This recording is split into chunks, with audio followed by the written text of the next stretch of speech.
we follow a parliamentary system that's called a bicameral parliamentary system.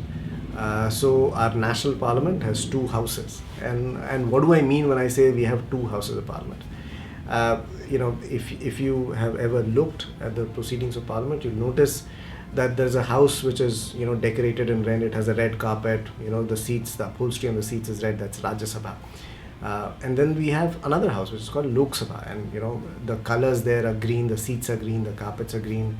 In fact, the logo of Lok Sabha, Lok Sabha TV is also green. Now the idea for the two houses was that you need one house of parliament which represents you and me directly, right? Which means I go and cast a vote in favor of a particular electoral candidate, and if that electoral candidate gets enough votes and he's able to defeat his competitors, then he gets elected to parliament. So that's called a direct election. Because we are a democracy which is a representative democracy, so we need that direct election part of it. But then, should only those people come to parliament who are popularly elected in a single general election? When our constitution makers made our parliamentary system, they thought that there would be another house that would be useful, that would be able to check the functioning of the first house, which was the directly elected house. So we have the Rajya Sabha. Now the Rajya Sabha is an indirectly elected house. What do I mean by indirectly elected? You and I don't go ahead and vote for an election of a member of parliament of Rajya Sabha. So how does a Rajya Sabha member get elected? You and I will vote for a member of a legislative assembly. The member of legislative assemblies will then go ahead and vote a member of Rajya Sabha in parliament. So in Lok Sabha, a member of parliament represents one constituency. So for example, the area that I live in comes within the central Delhi parliamentary constituency. So I have a member of parliament who represents me there. But for Rajya Sabha members of parliament are not representative of one constituency. Rajya Sabha members of parliament represent the entire state. So some states can have more Rajya Sabha members of parliament depending on their size, and some states could have lesser Rajya Sabha members of parliament. Now, what are the role of the two houses? The role of the two houses are exactly the role of parliament. Keeping representing people, making laws, passing budgets, and keeping the government accountable. But there are also certain key differences. For example, we talked about the fact that parliament passes budget.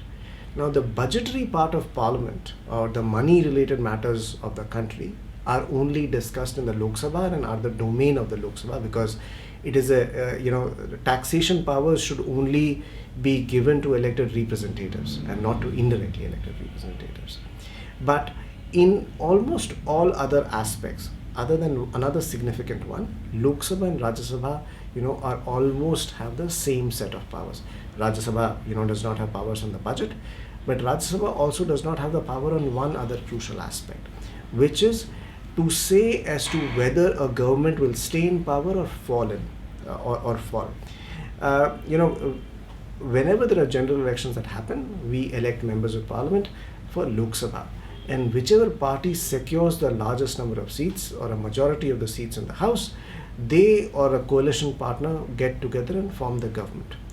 Now, to decide as to whether that government still enjoys the mandate of the people, that decision can only be taken in Lok Sabha. So if a government loses the mandate of the people, to test that, there is something called a no confidence motion.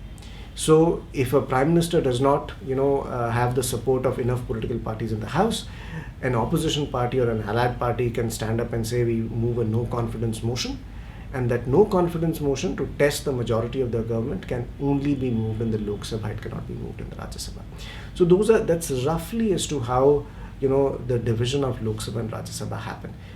In our state legislative assemblies, most of our state legislative assemblies are single houses. So there's only the assembly. They do not have the equivalent of a Rajya Sabha. But there are certain states which have that. So for example, the state of Uttar Pradesh has both a legislative assembly or a Vidhan Sabha and also Vidhan Parishad.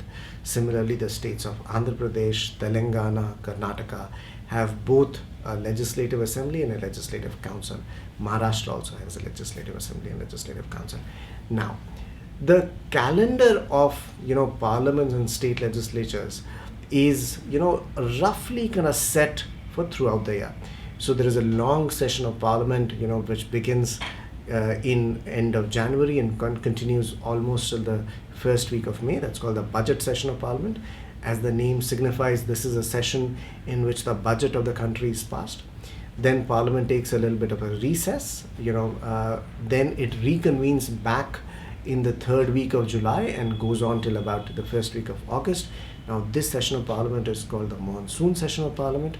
And then finally parliament takes a break again, comes back in November and continues on till either the third week of December or the first week of January, and that portion of parliament is called the winter session of parliament. The state legislative assemblies also work in a similar fashion, the only difference being that their monsoon sessions and their winter sessions are of a much smaller duration. Now how do we decide as to when a parliament or the legislative assembly will sit on a certain day? The prime minister and his cabinet colleagues form a committee called the Cabinet Committee on Parliamentary Affairs. Now this Cabinet Committee on Parliamentary Affairs then recommends to the President of India that please call Parliament for a sitting on so and so date. The President then issues summons to all members of Parliament, telling them that this is going to be the first day of Parliament and they should come to the Parliament House and participate in the opening of Parliament.